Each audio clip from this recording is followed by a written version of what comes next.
Welcome to triple S சமையல். இன்றைக்கி சிறுகீரை குழம்பு வைக்க போகிறேன்.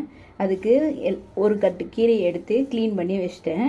காம்பு இல்லாமல் க்ளீன் பண்ணி வச்சுட்டேன். இளங்கீரையாக இருக்குது. அதுக்கு ஒரு கைப்பிடி அளவு பூண்டு, 3 தக்காளி, ஒரு வெங்காயம், 7 பச்சை மிளகா, எலுமிச்சை சைஸ் புளி, பருப்பு பாருங்கள்.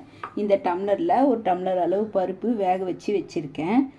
இப்போது இந்த வெங்காயம், இந்த தக்காளி, இந்த பச்சை மிளகாய் எல்லாத்தையும் அரிஞ்சு இந்த பருப்பில் போட்டுட்டு கீரையும் அலசி பருப்பில் போட்டுட்டு வேக வச்சுட்டு உங்களுக்கு காமிக்கிறேன். கீரை வெந்து போச்சு. கீரை பச்சை மிளகாய் எல்லாம் வெந்துச்சு. இதை சட்டியில் எடுத்து ஊற்றி நல்லா மத்து போட்டு கடையணும். இதை பாருங்கள். இப்போ இவ்வளோ உப்பு போடணும். உப்பு போட்டு கடையணும். அப்புறமா இந்த புளியை ஊற்றணும். புளியை ஊற்றிட்டு கடைஞ்சிட்டு தாளிக்கும் போது உங்களுக்கு காமிக்கிறேன். இங்கே பாருங்கள், எண்ணெய் காஞ்சிச்சு. இப்போது வடவும் கொஞ்சம் போடணும்.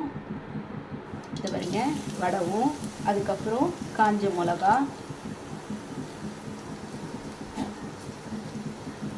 அப்புறம் கருவேப்பிலை, கொத்தமல்லி எல்லாத்தையும் தாளிச்சு எடுத்து கீரையில் கொட்டிடணும்.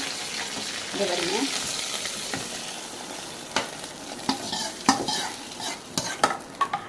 இங்கே பாருங்கள், கீரை குழம்பு ரெடி ஆயிடுச்சு.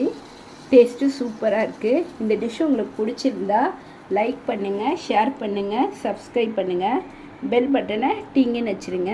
Thank you very much. வேறு ஒரு டிஷ்ஷோடு பார்க்கலாம். பாய்.